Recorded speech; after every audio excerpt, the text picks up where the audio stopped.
ಪರಿಸ್ಥಿತಿಯಲ್ಲಿ ಭಾರತ ಇದೆಯಾ? ತೈಲ ತಗೊಳ್ಳಿ ಅಂದರೆ ತಗೋಬೇಕು, ನಿಲ್ಲಿಸಿ ಅಂದರೆ ನಿಲ್ಲಿಸಬೇಕು, ಜಾಸ್ತಿ ತೆರಿಗೆ ಹಾಕ್ತೀನಿ ಅಂದರೆ ಉಸಿರಾಡಬಾರ್ದು, ರಷ್ಯಾದಿಂದ ತಗೊಳ್ಳಿ ಒಂದು ದಿನ ಹೋಗಲಿ ಪರವಾಗಿಲ್ಲ ನಾನು ಹೇಳಿದ್ದೀನಿ ಅಂದರೆ ನಾವು ತಗೋಬೇಕಾ ಈಗ?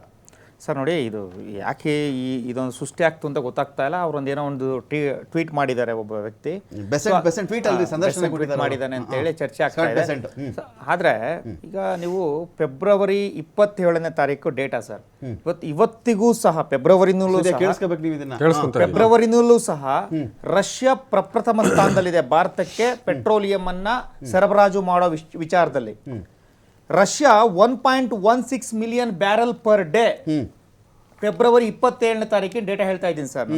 Saudi Arabia 1.101 million barrel per day and UAE 0.55 barrel per day million barrel. ಬಂದಿರೋ ವರದಿ ಇದು? ವರದಿ ಎಲ್ಲಿಂದ? ಯಾವ್ದು ಮೂಲ? ಯಾವ್ದ್ರಿ ಆಕಾರ? ಯಾವ್ದ್ರಿ ಮೂಲ? ಮಾತಾಡಲ್ಲ ಸರ್, ಪತ್ರಿಕೆನಾ? ಹೌದು, ಪತ್ರಿಕೆ ಸರ್ಕಾರದ ವರದಿನ ಇದು? ಇಂತ ಕಡೆ ಅವೈಲೇಬಲ್ ಇದೆ, ಬೇರೆಯವರು ಸರ್ಚ್ ಮಾಡ್ಕೋಬಹುದು ಅಂತ ಅಷ್ಟೇನೆ. ಮಾಡಿ, ನೀವೆಲ್ಲಾದ್ರೂ ಮಾಡಿ, ನೀವೆಲ್ಲಾದ್ರೂ ಮಾಡಿ, ಪಕ್ಕಾ ಡಾಕ್ಯುಮೆಂಟ್ಸ್ ಇದು. ಈಗ ಇವರು ಬ್ಲೂಮ್ಬರ್ಗ್ ಅಂತ ರಿಪೋರ್ಟ್ ಹೇಳಿದ್ರು, ಅವರೊಂದು Nigeria 0.21 million barrel per day.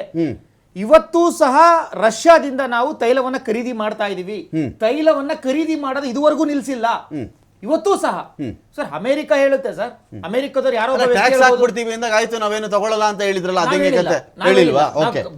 Bharat ಸರ್ಕಾರದಿಂದ ಯಾವುದೇ ಕಾರಣಕ್ಕೂ ಇದುವರೆಗೂ ಸಹ ಅಫಿಷಿಯಲ್ ಹೇಳಿಕೆ ನಾವು ತಗೊಳ್ಳಲ್ಲ ಅಥವಾ ನಾವು ಬಿಡ್ತೀವಿ ಅಂತ ಹೇಳಿಲ್ಲ. ನಮ್ಗೆ ನಿಮಿಷ ಕೇಳಿ ಸರ್, ನಮ್ಗೆ ಇರಾನು ಬೇಕು, ಸೌದಿ ಅರೇಬಿಯಾನು ಬೇಕು, ರಷ್ಯಾನು ಬೇಕು, ಅಮೆರಿಕನು ಬೇಕು, ಎಲ್ಲಾ ದೇಶಗಳು ಬೇಕು. ನಮ್ಗೆ ಎಲ್ಲೆಲ್ಲಿ ಲಾಭ ಆಗುತ್ತೋ ಎಲ್ಲ ಕಡೆನೂ ಟ್ರೇಡ್ ಮಾಡ್ತೀವಿ. ನಾವು ಯಾವುದೇ ದೇಶದ ವಿರುದ್ಧನೂ ಅಲ್ಲ, ಪರನೂ ಅಲ್ಲ. ಈ ಯುದ್ಧದಲ್ಲಿ ಹೋಗು ಇಲ್ಲ ಅಥವಾ ಯುದ್ಧದ ಪರನೂ ಇಲ್ಲ, ಯುದ್ಧದ ವಿರುದ್ಧನೂ ಇಲ್ಲ ನಾವು. ಸೊ ನಾವು ಒಂದು ನರೇಂದ್ರ ಮೋದಿ ಅವ್ರ ಮನೆ ಹೇಳಿಕೆ 5 ದಿನ ಸಂತಾಪನೂ ಇರ್ಲಿಲ್ವಲ್ರಿ ಖಮೇನಿಗೆ? 5 ದಿನ ಸಂತಾಪ ಕೂಡ ಇಲ್ವಲ್ಲ. ಮಾಡಿ ಸರಿ ಅಂತ ಹೇಳ್ಬೇಕು, ಇಲ್ಲ ತಪ್ಪು ಅಂತ ಹೇಳ್ಬೇಕು, ಎರಡೂ ಮಾಡಿಲ್ಲ. ನಾನು ನಿಮ್ಗೆ ಅದನ್ನೇ ಹೇಳ್ತಾ ಇದ್ದೀನಿ, ಸಂತಾಪದ ಬುಕ್ ಸೈನ್ ಮಾಡ್ಬಿಟ್ಟು ಹೇಳ್ತಾ ಇದ್ದೀನಿ. ಈ ಯುದ್ಧದ ಪರನೂ ಇಲ್ಲ, ವಿರುದ್ಧನೂ ಇಲ್ಲ. ನಾವು ಈ ಯುದ್ಧದಲ್ಲಿ ಇನ್ವಾಲ್ವ್ಮೆಂಟ್ ಇಲ್ಲ. ಕೇಳಿಸ್ಕೊಳ್ಳಿ, ಅಲ್ಲೇನಾಯ್ತು ಅಂದ್ರೆ ಈಗ 5 ದಿನಗಳವರೆಗೂ ಕೂಡ ನಾವು ಗಮನಿಸಿದಾಗ ಏನಾಗಿತ್ತು ಅಂದ್ರೆ, ಖಮೇನಿ ಸಾವುಗೆ ನನ್ನ ಸಂತಾಪ ಇದೆ ಅಂತಾನು ಭಾರತ ಹೇಳಲಿಲ್ಲ, ಖಮೇನಿ ಸಾಯಿಸಿದ್ ಸರಿ ಅಂತಾನು ಭಾರತ ಹೇಳಲಿಲ್ಲ. ಅವಾಗ ಏನ್ ಅನ್ಕೊಂಡ್ವಿ ನಾವು, ಇದೇನು ಅಲಿಪ್ತ ನೀತಿ, ಭಾರತ ಯಾವ ತಂಟೆಗೆ ಹೋಗ್ತಿಲ್ಲಪ್ಪ ಅಂತ ಅಂದ್ಕೊಂಡ್ವಿ. ಕೇಳಿಸ್ಕೊಳ್ಳಿ, ಇದೇ ದಿಲೀಪ್ ಒಂದು ನಿಮಿಷ ಇರಿ. ಯುದ್ಧ ಸೋಲೋದಕ್ಕೂ ಅಲಿಪ್ತ ನೀತಿಗೂ ಬಹಳ ವ್ಯತ್ಯಾಸಗಳಿದೆ. ವಾರ ಅನ್ನೋದು ಬೇರೆ,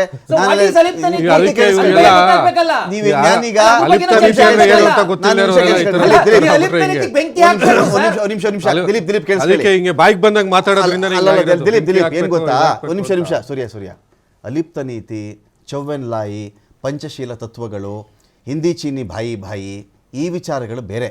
ಇವತ್ತಿಗೆ ನಾವು ಮಾತಾಡ್ತಿರೋದು ಏನು ಗೊತ್ತಾ ದಿಲೀಪ್, ಇವತ್ತು ನಮ್ಮ ಸಬ್ಜೆಕ್ಟ್ ಏನು ಗೊತ್ತಾ, ಇಲ್ಲಿ ನಿಲುವೇನು?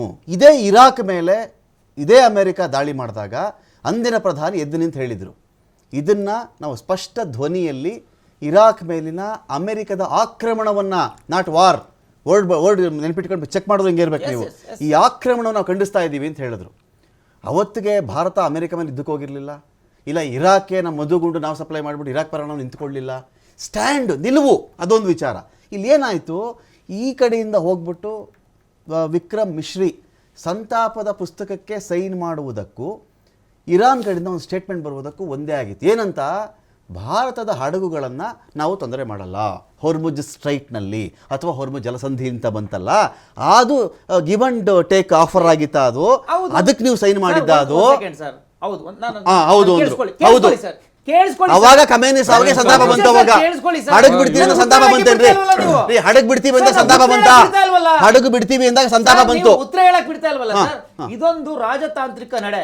ನಾವು ನಾನು ನಿಮ್ಗೆ ಕ್ಲಿಯರ್ ಆಗಿ ಹೇಳ್ತಾ ಇದ್ದೀನಿ, ನಾವು ಈ ಇರಾನ್ ನ ಯುದ್ಧದಲ್ಲೂ ಇಲ್ಲ ಅಥವಾ ಯುದ್ಧದ ಪರನೂ ಇಲ್ಲ, ಯುದ್ಧದ ವಿರುದ್ಧನೂ ಇಲ್ಲ. ನರೇಂದ್ರ ಮೋದಿ ಅವರು ಮೊನ್ನೆ ಕೊಟ್ಟಿರ್ತಕ್ಕಂಥ ಹೇಳಿಕೆ ಏನು ಸರ್, ದಯಮಾಡಿ ಎಲ್ಲರೂ ಶಾಂತಿಯಿಂದ ಇರಬೇಕು, ಯುದ್ಧ ಒಂದು ಪರಿಹಾರ ಅಲ್ಲ ಅಂತೇಳಿ ನರೇಂದ್ರ ಮೋದಿ ಅವರು ಹೇಳಿಕೆ ಕೊಟ್ಟಿದ್ದಾರೆ.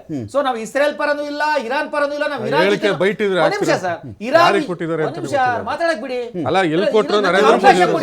ನಿಮ್ದು ಅವಕಾಶ ಬಂದಾಗ ಮಾತಾಡಿ. ನಾವ್ ಯಾರು ಸರ್ ಯುದ್ಧ ನಿಲ್ಲಿಸ್ಲಿಕ್ಕೆ?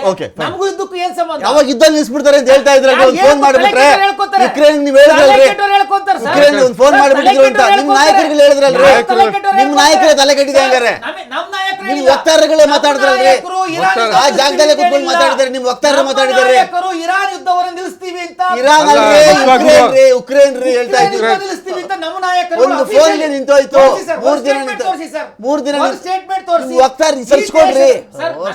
ನಾನು ಅಫಿಷಿಯಲ್ ಡಾಕ್ಯುಮೆಂಟ್ಸ್ ಕೇಳ್ತಾ ಇದ್ದೀನಿ. Okay. ಈ ದೇಶದ ವಕ್ತಾರ ಏನು ತಲೆ ಕೆಡಿಸ್ಕೋಬಾರ್ದು ನಾವು. ಬಿಜೆಪಿಯ ಯಾವುದೇ ನಾಯಕರು ಈಗ ನಾವ್ ಹೇಳೋದು ಗೊತ್ತಾ? ಒಂದೇ ಒಂದು ಡಾಕ್ಯುಮೆಂಟ್ಸ್ ತೋರಿಸಿ ಸರ್. ನಾವೀಗ ಅಂದ್ರೆ ವಕ್ತಾರರ ಮಾತ್ರ ನಾವು ಸೀರಿಯಸ್ ತಗೋಬಾರ್ದು ಅಂತ ಆಯ್ತು ಅಲ್ಲಿಗೆ.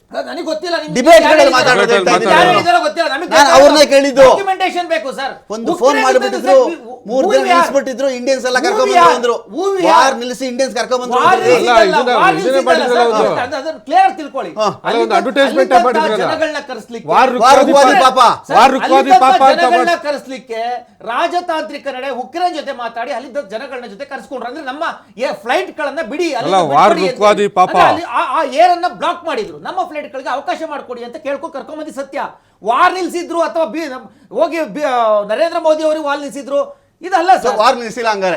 ವಾರ್ ನಿಲ್ಸಕ್ ನಾವ್ಯಾಕೆ ವಾರ್ ಇಷ್ಟೇ ಆನ್ಸರ್ ವಿಷಯ ಸರ್ ಅದು. ಅಲ್ಲ, ಫೈನಲಿ ಸತ್ಯ ಆಚೆ ಬಂತಾರೆ. ಇಷ್ಟೇ ಆಚೆ ಆಂತರಿಕ ವಿಚಾರ. ಉಕ್ರೇನ್ದು ರಷ್ಯಾದು ಆಂತರಿಕ ಸರಿ, ಇವಾಗ ವಿಚಾರ. ಬನ್ನಿ. ಈಗ ಪಾಕಿಸ್ತಾನ ಇದು ಡೀಲ್ ಆಗಿತ್ತಾ? ಸಂತಾಪ ಸೂಚಕ ಪುಸ್ತಕ ನೀವು ಸೈನ್ ಮಾಡಿ ಆ ಕಡೆಯಿಂದ ಮಡಗ್ಬಿಡ್ತೀವಿ ಅಂತ ಇರಾನ್ ಹೇಳಿತಾ ಇವಾಗ? ಸರ್ ಸಂತಾಪ ಸೂಚನೆಯ ಪುಸ್ತಕಕ್ಕೆ ಸಹಿ ಮಾಡಿ ವಿಕ್ರಮ್ ಮಿಶ್ರಿ ಸಹಿ ಮಾಡಿರ್ತಕ್ಕಂಥದ್ದು ಇದೊಂದು 5 ದಿನ ಆದ್ಮೇಲೆ. ಒಂದ್ ನಿಮಿಷ ಸರ್, ಇದೊಂದು ಮಾನವೀಯತೆ ದೃಷ್ಟಿಯಿಂದ ಮಾಡಿದ್ವಿ. ಅಲ್ಲಿ ಆಗಿರ್ತಕ್ಕಂಥ ಘಟನೆಗಳಾಗಿರ್ಬೋದು, ಇರಾನ್ ನಲ್ಲಿ ಆಗಿರ್ತಕ್ಕಂಥ ಘಟನೆಗಳು, ಸ್ವಲ್ಪ ಹೆಣ್ಣು ಮಕ್ಕಳುಗಳು ತೀರ್ಕೊಂಡಿದ್ದಾರೆ, ಅಲ್ಲಿ ಬಹಳ ದೊಡ್ಡ ಆಘಾತ ಆಗಿದೆ, ಅಲ್ಲಿ ದೊಡ್ಡ ಡ್ಯಾಮೇಜಸ್ ಆಗಿದೆ. ಆ ವಿಚಾರವಾಗಿ ಅಲ್ಲಿದ್ದು ಏನು ಸ್ಟೇಟ್ಮೆಂಟ್ ಅನ್ನ ತೆಗೆದುಕೊಂಡು, ಮಾಹಿತಿಯನ್ನು ತೆಗೆದುಕೊಂಡು, ಹೌದು ಇಲ್ಲಿ ಆಗಿರ್ತಕ್ಕಂಥ ತಪ್ಪು, ಇದು ಮಾಡಬಾರ್ದು ಅಂತ ಹೇಳಿ ಹಂಗೆ ಹೇಳಿ ಸಾವಿಗೆ ಸಂತಾಪ ಹೇಳೋದು, ಮಕ್ಕಳು ಸಾಯಿಸಿದ ತಪ್ಪು ಅದೆಲ್ಲ ಹೇಳೇ ಇಲ್ಲ. ಸಾವಿಗೆ ಸಂತಾಪ ಅಷ್ಟೇ. ಕೇಳಿಸ್ಕೊಳ್ಳಿ ಸರ್, ಇಸ್ರೇಲ್ಗೂ ಸಹ ಫೋನ್ ಮಾಡಿ ಕರೆ ಮಾಡಿ ನರೇಂದ್ರ ಮೋದಿ ಅವರು ದಯಮಾಡಿ ಯುದ್ಧ ನಿಲ್ಲಿಸಿ, ಯುದ್ಧ ಪರಿಹಾರ ಅಲ್ಲ ಎಲ್ಲದಕ್ಕೂ ಅಂತ ಹೇಳಿ ನರೇಂದ್ರ ಮೋದಿ ಅವರು ಸಹ ಹೇಳಿದ್ದಾರೆ. ಸೊ ನಾವು ಯುದ್ಧ ಎಲ್ಲದಕ್ಕೂ ಪರಿಹಾರ ಅಲ್ಲ. ನರೇಂದ್ರ ಮೋದಿ ಅವರು ನೆತನ್ಯಾಹು ತರ ಮಾತಾಡ್ ಬಂದು ಮಾರನೇ ದಿನ ಕೇಳಿ ಹೊಡೆದ್ರಲ್ರಿ, ಅದೇನ್ ಮಾತಾಡ್ಲಿಲ್ವಾ ಹಂಗಾರ ಅವತ್ತು? ನೀವು ಹೇಳೋ ಪ್ರಕಾರ ಇಡೀ ದೇಶವನ್ನ ನರೇಂದ್ರ ಮೋದಿ ಅವರು ಕಂಟ್ರೋಲ್ ಮಾಡ್ಲಿಕ್ಕೆ ಆಗಲ್ಲ. ಅವನೇನೋ ಯುದ್ಧ ಮಾಡ್ತಾನೆ ಅಥವಾ ಡೊನಾಲ್ಡ್ ಟ್ರಂಪ್ ಯುದ್ಧ ಮಾಡ್ತಾನೆ ಅಂತಂದ್ರೆ ನರೇಂದ್ರ ಮೋದಿ ಹೇಳ್ತಾರಲ್ಲ,